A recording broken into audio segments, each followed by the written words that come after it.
Hello everyone, क्या हाल चाल आप सभी का। स्वागत है आप सभी का रैंक ऑर्बिट क्लासेस में। तो आज से हम लोग सेशन स्टार्ट करने वाले हैं केमिस्ट्री का।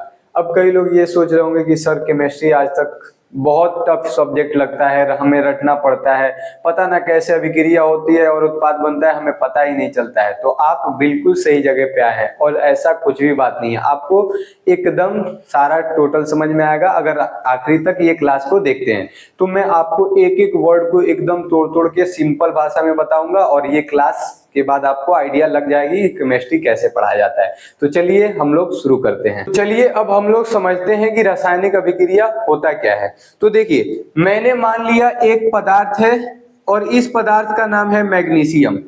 अब इस मैग्नीशियम को हमने क्या कराया, ऑक्सीजन के साथ अभिक्रिया कराया।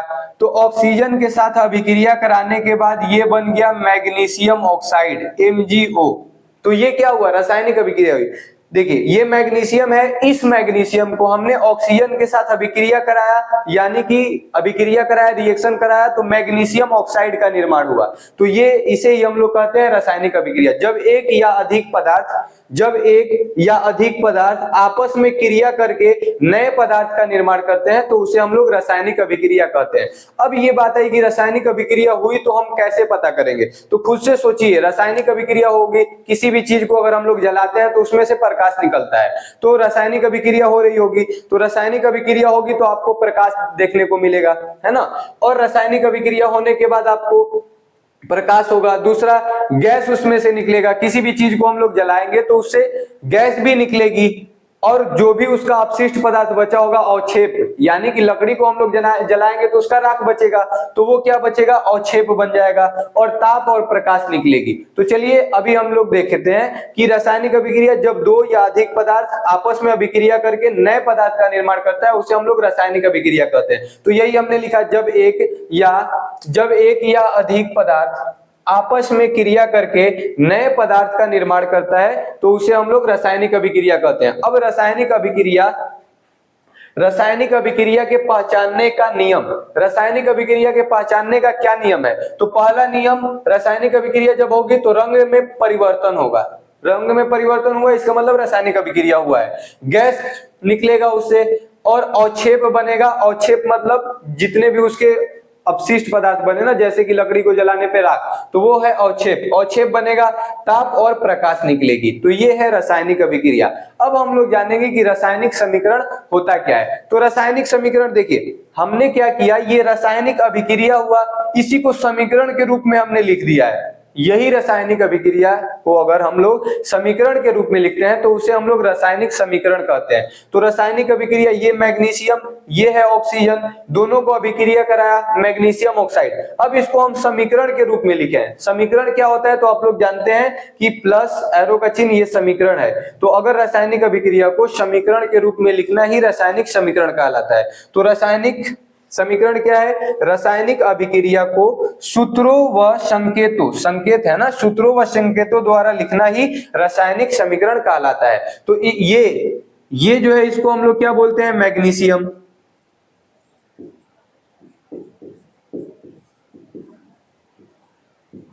यहां पे ये क्या है, ऑक्सीजन, आपको पता ही है। और यहां पे क्या बन गया, मैग्नीशियम ऑक्साइड।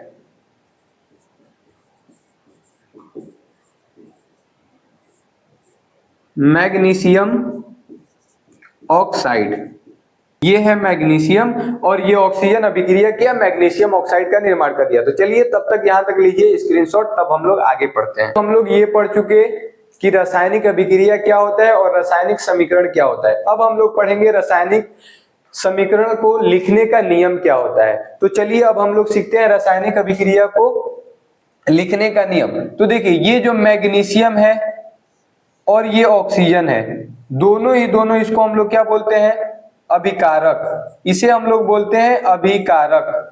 मैग्नीशियम और ऑक्सीजन दोनों ही अभिकारक हैं। अब अभिक्रिया करके क्या बनाएंगे, प्रतिफल यानी कि उत्पाद। तो ये मैग्नीशियम ऑक्साइड क्या है, उत्पाद है ना। मैग्नीशियम ऑक्साइड क्या है, उत्पाद है। तो ये मैग्नीशियम ऑक्साइड उत्पाद है। अब हम लोग देखेंगे कि रासायनिक समीकरण को लिखने का जो नियम है ये कैसे किया जाता है। तो हम लोग ये बोल सकते हैं कि मैग्नीशियम और ऑक्सीजन जो अभिकारक है, अभिकारक को प्रायः तीर चिन्ह के बाएं ओर लिखा जाता है। दूसरा पॉइंट हम लोग क्या लिख सकते हैं, प्रतिफल यानी कि उत्पाद को प्रायः तीर चिन्ह के दाएं ओर लिखा जाता है, दूसरा पॉइंट। तीसरा पॉइंट हम लोग लिखेंगे कि अभिकारक एवं उत्पाद के बीच प्लस चिन्ह लगाया जाता है, तीसरा पॉइंट। और चौथा पॉइंट हम लोग ये लिख सकते हैं कि अभिकारक एवं उत्पाद के बीच तीर चिन्ह लगाया जाता है जो अभिक्रिया के दिशा को दर्शाता है। फिर से देखिए, अभिकारक को प्रायः तीर चिन्ह के बाएं ओर लिखते हैं, ठीक है ना। प्रतिफल या उत्पाद को प्रायः तीर चिन्ह के दाएं ओर लिखते हैं। अब हम लोग लिख लेंगे कि अभिकारक के बीच प्रायः प्लस चिन्ह लगाया जाता है। और दूसरा चीज, ये अभिकारक एवं उत्पाद के बीच तीर चिन्ह लगाया जाता है जो अभिक्रिया के दिशा को दर्शाता है। तो चलिए लिखते हैं, तो चलिए देख लेते हैं। ये बोल रहा है कि अभिकारक के बीच प्लस चिन्ह लगाकर उसे बाईं ओर लिखते हैं, ठीक है ना। दूसरा पॉइंट क्या, उत्पाद ये है ना, उत्पाद के बीच प्लस चिन्ह लगाकर उसे दाईं ओर लिखते हैं, दूसरा पॉइंट। उत्पाद, तीर का चिन्ह उत्पाद की ओर होता है, यानी कि ये जो तीर है ना, ये तीर का चिन्ह उत्पाद की ओर होता है और यह अभिक्रिया के दिशा को दर्शाता है।